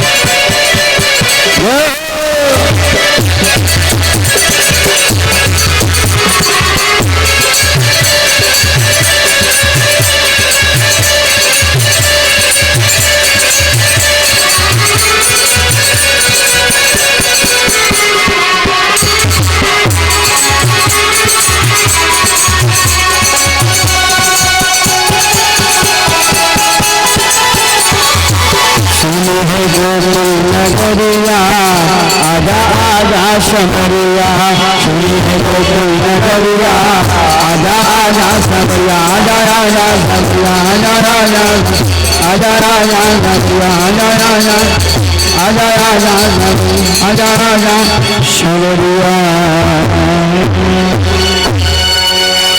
बोलो गोविंद भगवान की जय हो।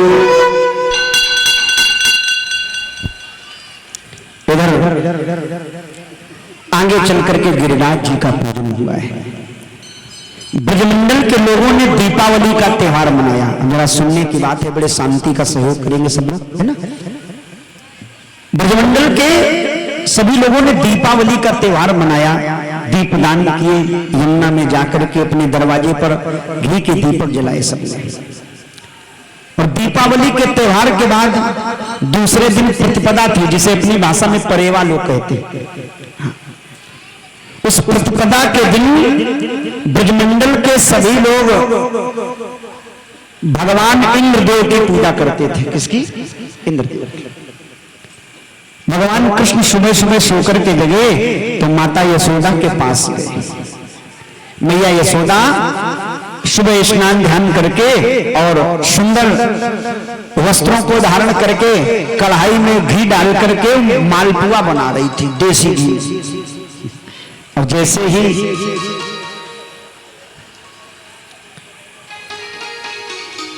भगवान कन्हैया गए,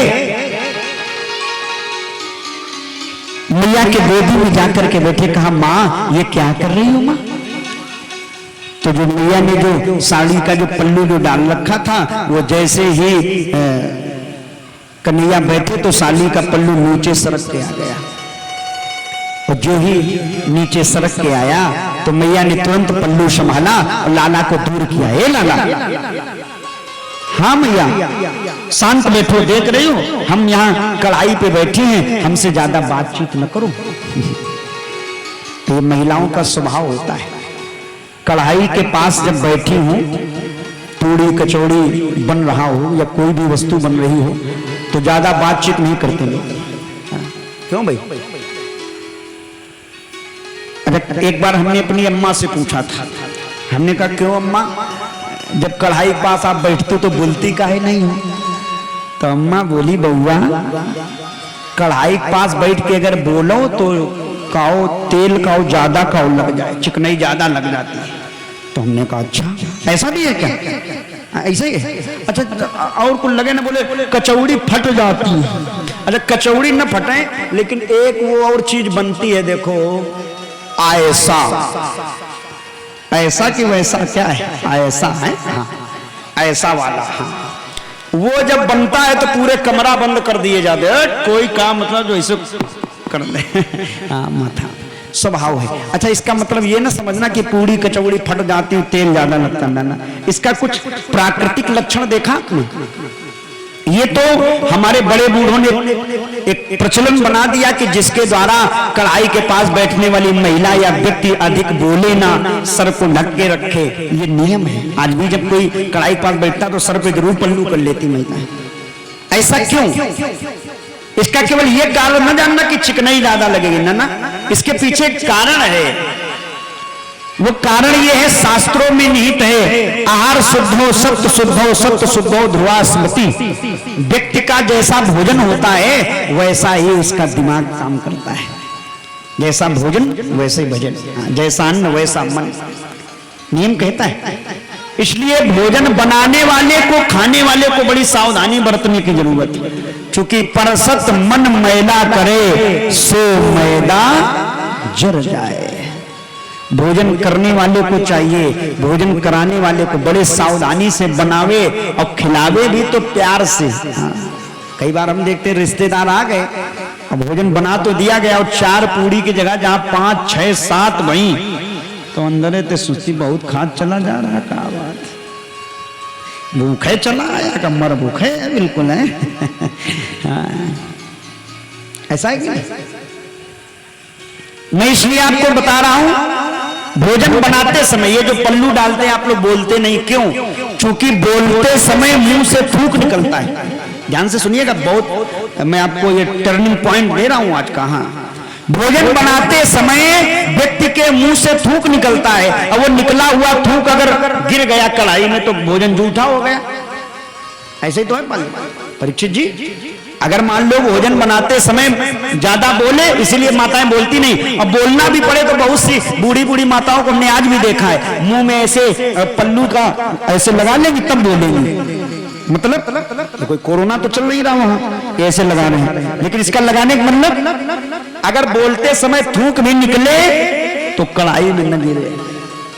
लेकिन आजकल तो ज्यादा नहीं कहना चाहिए, खैर यहाँ की बात नहीं, हमने देखा है कई घरों में आटा जब मारा जाता है, और देख लेना आप लोग, आटा मारते समय भैया अगर घर में ज्यादा बातें हुई रही हो पांडे जी, तो समझ लो ये आटा पानी ते कम मारो जा रहा। राधे राधे। और क्या, भोजन बनाते समय सर पर पल्लू नहीं है, हालांकि आजकल तो खैर फैशन का दौर है, बुरा ना मानिएगा कोई अगर ऐसा हो तो क्षमा करिएगा। हम थोड़ा बड़ा, हमें लोग तो इसीलिए तो पसंद नहीं करते हैं, बोले बड़ा पंडित पता नहीं कैसा क्या क्या ढूंढ के लाता है। आजकल फैशन ऐसा चला है कि हम लोगों को कटिंग तो 10, अब हमारे ऐसे लोग तो कटाते नहीं हैं, जय भगवान की। और कटाना भी पड़े तो 10-20-50 रुपए में कटिंग कट जाती है ना, ऐसे तो है। हाँ, अच्छा माताओं की दुकानें बड़ी स्पेशल हैं, क्यों भाभी जी बैठी, स्पेशल दुकानें होती और उनमें बड़ा पैसा लगता है, 200-300-400 रुपए की कटिंग होती है उनकी। कौन कटिंग कहते हैं उसको? 3 स्टेप है, हमें मालूम सब है। तो वो अब कटवाने के बाद फिर एक केवल ऐसे क्लेचर ऐसे लगा दिया जाता है, बस बाल खुले। तो हमने देखा है वो खुले बाल से जब भोजन बनता है तो कभी कभी हम लोग रोटी जब तोड़ते ना तो रोटी टूटती नहीं छोटू, ऐसे देखो, ऐसे तोड़ो तो हम तो दादा नगर लग बाल चली जा रही है, टूटने कोई सवाल है नहीं साहब है। हम बताओ, अब ये भोजन बचा, ऐसा भोजन, वैसे नियम कहता है अगर जिस भोजन में बाल निकल आवे उस भोजन को करना नहीं चाहिए, वो फिर बेकार हो गया, उसको किसी को जानवर को खिला दो ज्यादा उचित है। लेकिन दो चार लंबे नारायण तो फिर निकलना स्वाभाविक है। लोग अच्छा गलती आपकी भी नहीं, अब आपका सपोर्ट कर रहे हैं, बिल्कुल कतई परेशान ना होना, काम आपसे बनना हमें तो। हाँ तो ना पता लगे कोई कल से भोजनों न मिले हमें तो। भोजन बनाने वालों का दोष कम है, इसमें खाने वालों का ज्यादा है, क्योंकि हमने देखा है जल्दी जल्दी में आए, जूता भी नहीं उतारेगा, जूते पहने मोर सरसर ने कहा वाह। अब बताओ जूता पहन के जो भोजन करेगा वो भोजन कौन सा हो गया? चप्पल छाप भोजन। चप्पल पहन के खा रहे हो, जूता पहन के तो भोजन। भोजन क्या कहा जाता है? भोजन भजन खजाना नारी, ये सब पर्दा के बिल्कुल इत्मीनान से बैठ करके प्रयास किया जाए।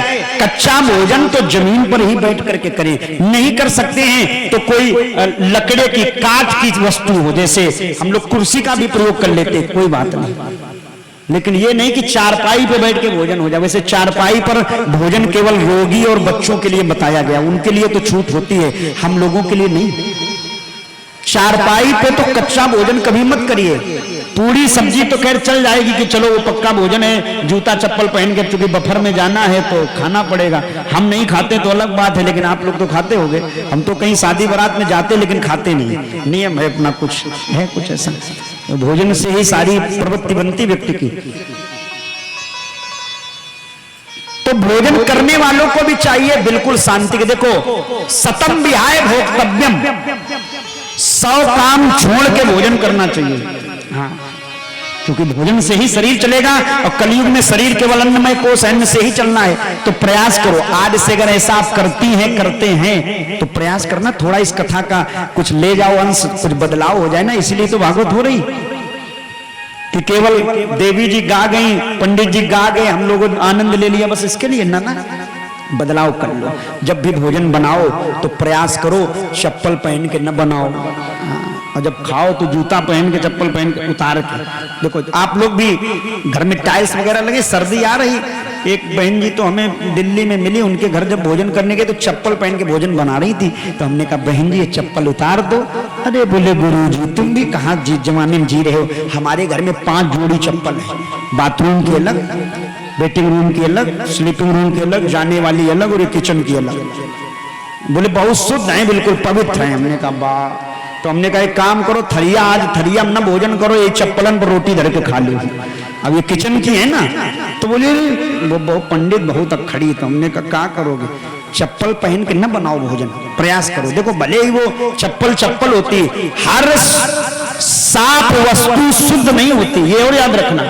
जरूरी नहीं कि साफ हो उसे हम शुद्ध कह देना, क्योंकि साफ तो हमें लगता है कमरे से ज्यादा लोग अपना लैट्रिन बाथरूम रखते हैं आजकल। वो वीआईपी टाइल्स और क्लीनर हर 1-2 दिन में बढ़िया हारपिक लगा के बिल्कुल चमाचम चमकता है, तो क्या वहां बैठ के भोजन कर सकते? नहीं कर सकते। वो साफ है लेकिन शुद्ध नहीं है।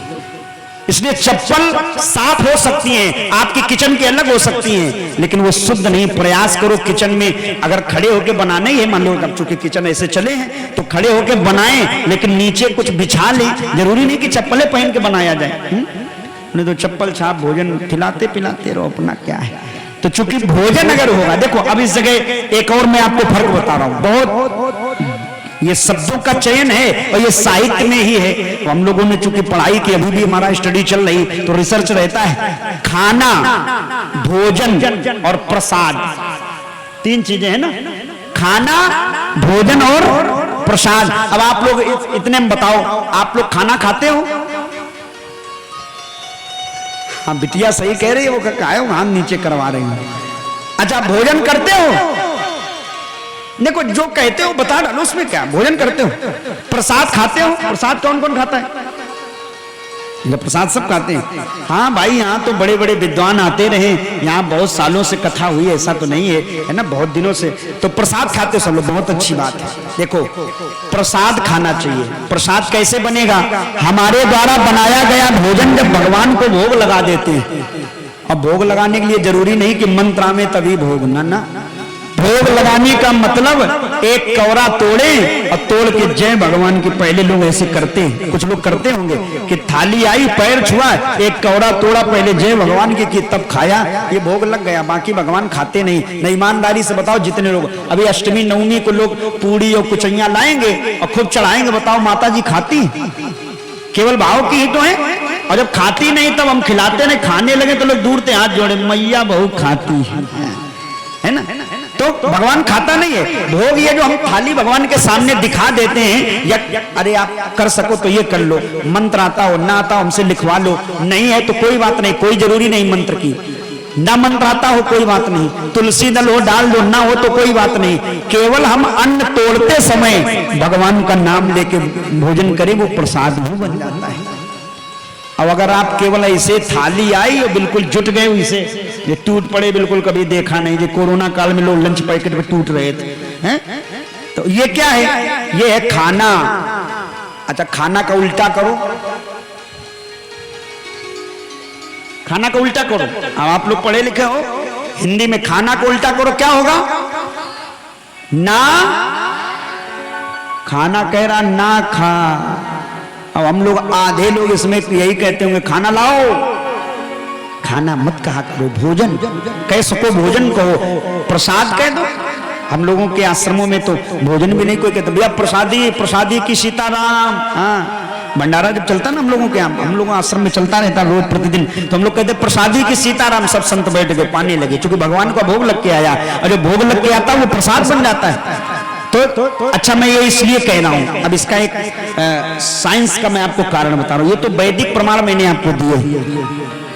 साइंस का कारण क्या कहता है? एक एक जो अन्न का दाना है बड़ा कीमती, इसकी कीमत पहचानो।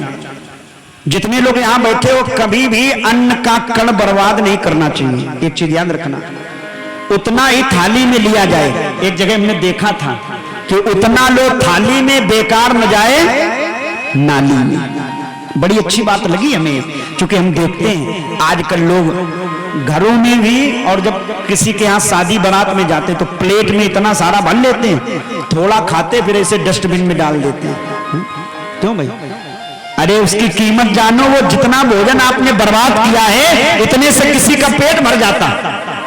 और कितना कीमती भोजन है जो वो फंक्शन करवा रहा है, उससे पूछो, उस बिटिया के पिता से पूछो जो शादी कर रहा है, कितने लाखों का कर्जा लेकर के तब वो आपको भोजन करवा रहा है, खिला रहा है, और आप उसके पैसों को ऐसे बर्बाद कर रहे हैं।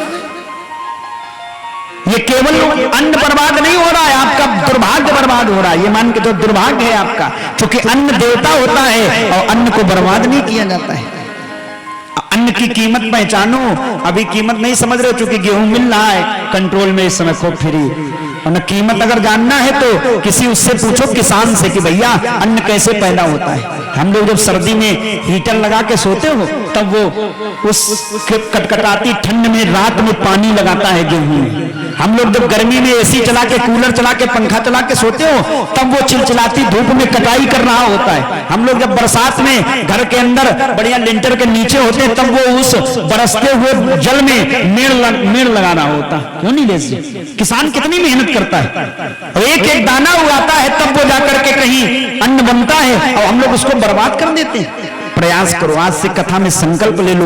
नवरात्रि चल रहा है, कई लोग व्रत हो गए, आज से संकल्प कर लेना। व्रत माने संकल्प, माने प्रतिज्ञा।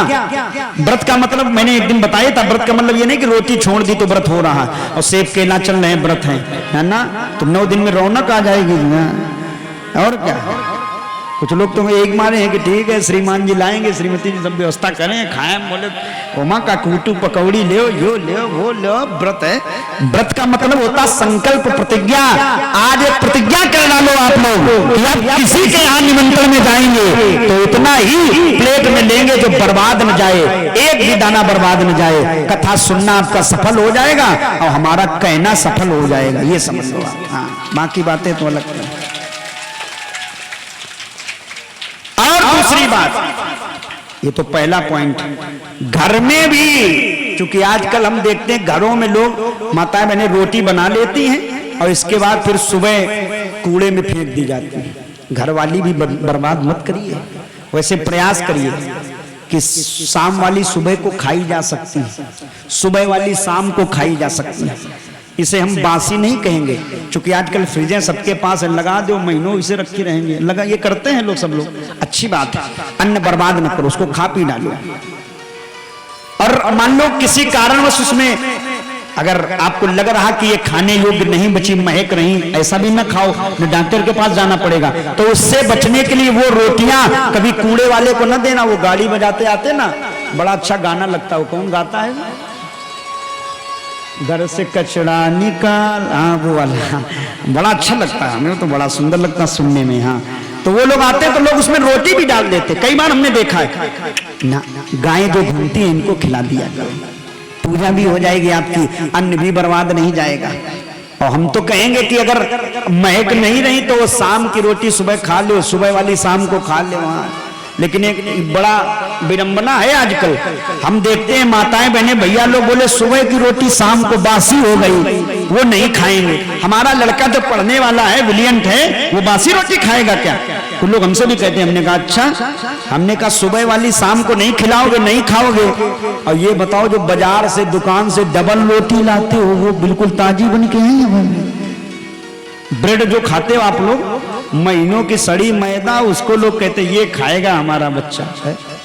अरे भाई प्रयास करो, कथा सुन रहे हो, सबसे बड़ी बात है आज की गोवर्धन पूजा की। मैं इसीलिए आपको पॉइंट रख रहा हूं कि कभी भी अन्न बर्बाद न करो, कीमत समझो साहब, कीमत देखनी थी। इस बार कोरोना काल में आपने देखा होगा कि भोजन के लिए लोग कितना तड़प रहे थे, रोडों पर, गाड़ियों में, ट्रेनों में, बसों में, कैसे कैसे लोग टैंकर के अंदर भर भर के केवल भोजन के लिए, यहां से विदेश तक लोग पड़े हैं, इसी पेटे के लिए तो पड़े हैं केवल।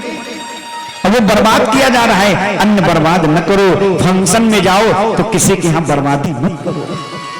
लाखों रुपए बेचारा कर्जा लेकर के वो कर रहा है, लड़के की शादी, बेटी की शादी, लाखों रुपए कर्जा हो ही जाता है। कितना बड़ा आदमी हो, कर्जा हो ही जाता शादी में। और वो कर्जा लेकर के किस लिए कि लोग आएंगे, हमारा स्वागत सत्कार हम उन लोगों का कर लेंगे। और लोग आए, वो इधर उधर देखा, खूब लिया, इतनी लोग भर ली उसमें चाउमीन वो समय, और थोड़ा खाया वही, वो पड़ी प्लेट, इतना सारा सब बर्बाद चला गया है। क्या कराए आप अच्छा, कुछ लोग कहते हैं जितना 1100 दे रहे हैं तो उसका नुकसान हो तो कर ले, उतना कम से कम। ऐसा न किया करो भाई, ये अन्न बड़ा कीमती है। भगवान ने मैया से कहा क्या हो रहा? बोले पूजा माई होने जा रही, लाला बातचीत न करो और हम यहाँ से जाओ, भगा दिया। और भगवान के बाबा के पास गए, बाबा से बोले बाबा हाँ हाँ ये लोग ये देसी घी क्या बना रही मैया? बोले मालपुआ। मालपुआ जानते हो आप लोग? जो लोग इधर पश्चिम साइड के होंगे, पछाए के, उनको मालूम होगा मालपुआ। आगरा, इटावा, फिरोजाबाद, सिकोहाबाद और इसके बाद क्या नाम आपका मथुरा, इधर मालपुआ एटा है ना, क्यों बहन?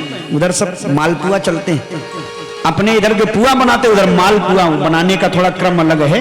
हाँ, बड़े अच्छे घी में बनते हैं, बड़े स्वादिष्ट होते हैं। हम तो कई बार उधर कथा करने गए तो खूब खाए और बांध के ले आए, घर में दे दिया घर वालों को, खा ले। और क्या, हम सत्य बताते हैं, उसमें चोरी क्या बात, प्रसाद है ले आए। और क्या, यजमान ने कहा ले जाओ, महाराज ने कहा दे दो, घर लिए जा रहे हैं। घर वालों ने भी खाया, ऐसे कम से कम खा तो लेंगे मालपुआ, बाकी इधर तो चलता नहीं। इधर अपने इधर तो पूरी सब्जी, बूंदी, खीर यही है। उधर का भंडारा मालपुआ का। उधर भागवत में इतना खर्चा नहीं होता जितना भंडारे में। हाँ, उधर का भंडारा, कोई भी भंडारा 5 कुंटल 10 कुंटल के नीचे होते ही नहीं। टालियों में खीर, टालियों में मालपुआ और सर्राटा बनता। सर्राटा, सर्राटा माने समझ रहे हो? ड्राम में जैसे हम लोग रायता बनाते बूंदी का, ऐसे वो रायता बनाते, उसमें लाल मिर्चा डालते हैं, पियो तो बिल्कुल सन्नाटा आ जाए, वो वाला सर्राटा वो तैयार किया जाता है। अब अपने अपने इधर का खान पान है ना। तो मालपुआ बना रही थी। बाबा नंद ने कहा ये मालपुआ बन रहे हैं क्यों? बोले इंद्र की पूजा है। भगवान ने कहा इंद्र कौन है? इंद्र देवता है। क्या देता है? अब देवता माने देना, देता क्या है? बोले इंद्र देता है पानी। पानी से क्या होता है? बोले पानी से हम लोगों की, ये भारत एक कृषि प्रधान देश है तो खेती बाड़ी अच्छी होती है। फिर क्या होता है? तो बोले अन्न अच्छा पैदा होता है। फिर जब अन्न होता है तो हम लोगों का जीवन अच्छा चलता है। फिर तो बोले हम लोग खुश रहते हैं, सुखी रहते हैं, आनंद से रहते हैं। कन्हैया बोले सब झूठ है। क्यों बाबा? बाबा ने कहा क्यों बेटा? वो इसलिए क्योंकि मैंने सुना है, कर्मणा जायते जन्तु कर्मणैव विलीयते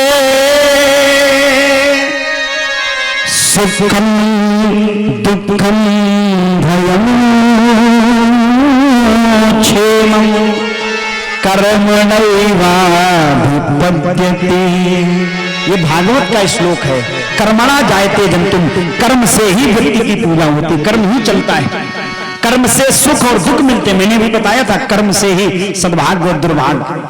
ऐसे ही गीता में भगवान ने अर्जुन से कहा कर्मण्येवाधिकारस्ते मा फलेषु कदाचन, और रामायण में गोस्वामी जी इसी बात को ट्रांसलेट करते हैं। क्या कहते हैं?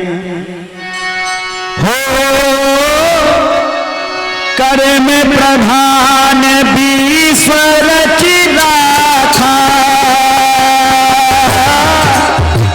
जो बस करहि सो बस फल राखा।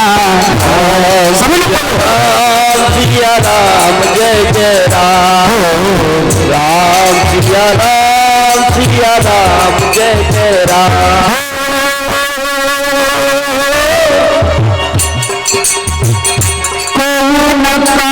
सब दुख परिताता,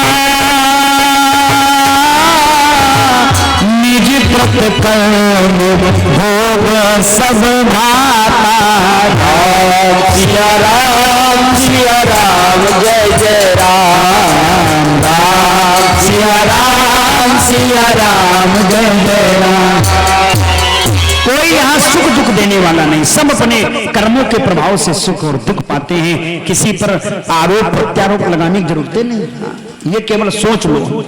तो कर्म से यहाँ भाग्य बदलते हैं। और इसी बात को हमारे आपके ही ग्राम के बहुत अच्छे परशुराम, जिनका नाम रहा किसी समय में, हमारे जो नेता भैया बैठे शुक्ला जी, इनके पिताजी निशंक जी, उन्होंने पद लिखा था, वो हमें याद आता है।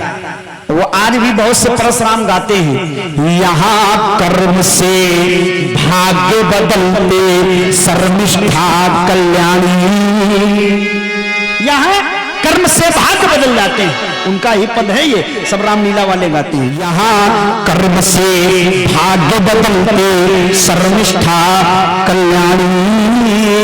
यहाँ कर्म से व्यक्ति के भाग्य बदल जाते हैं। हमारे भाग्य में बहुत कुछ लिखा है, अब हम सोचे नौकरी तो मिल ही जाएगी, सोएंगे आराम से, कब मिलेगी?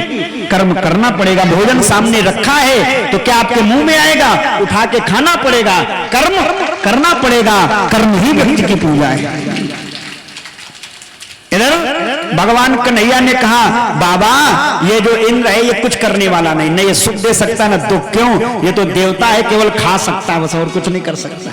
कर्म से ही सब कुछ होता है। और हम कहते हैं इंद्र की पूजा न करो, गिरिराज गोवर्धन की पूजा करो, जिनकी तलहटी में हम लोग रहते हैं, जहां पर हमारी गायें चरती हैं, जहां पर हम खेती बाड़ी करके अन्न पैदा करते हैं। तो जो देवता हमें दे रहा उसकी हम पूजा करें कि बिना देखने वाले को?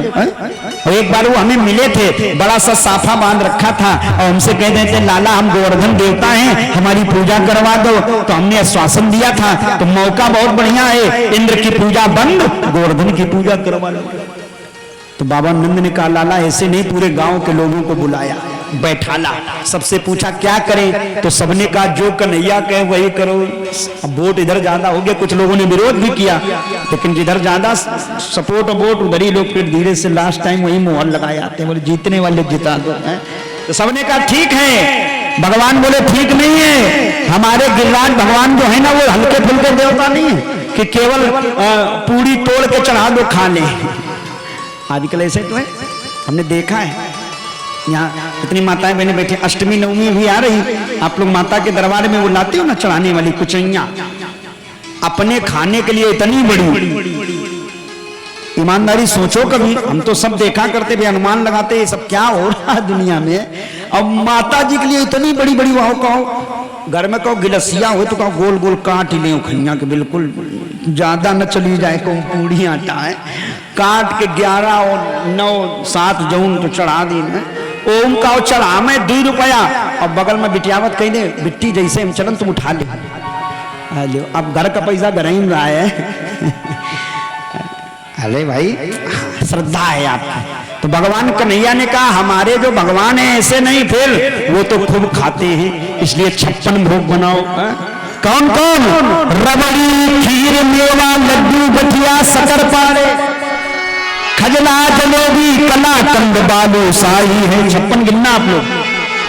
मठरी नमकीन गुजिया सेब शक्कर पारे और एक रसगुल्ला संग रबड़ी बनाई है। कितने व्यंजन हो गए? लेकर मधुर नंद बाबा आज गिरिराज भोग में सजाई है।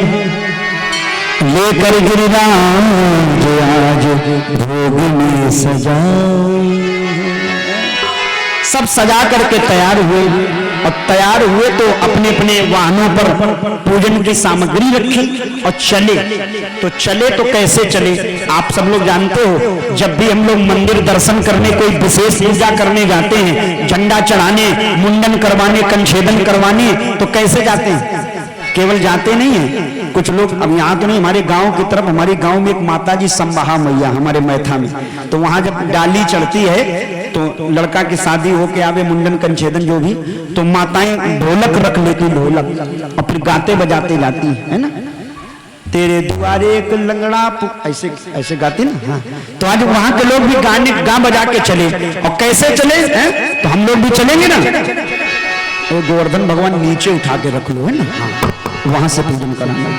बोले गिरिराज भगवान की अरे मैं गोवर्धन को जाऊं मेरे वीर नहीं माने मेरे मनवा मैं तो गोवर्धन को जाऊं मेरे वीर नहीं माने मेरे मनवा मैं तो गोवर्धन को जाऊं मेरे वीर मेरे बनवा माने मेरो मनवा सखी नाई माने मेरो मनवा नाई माने मेरे बनवा सखी नाई माने मेरो बनवा गोवर्धन को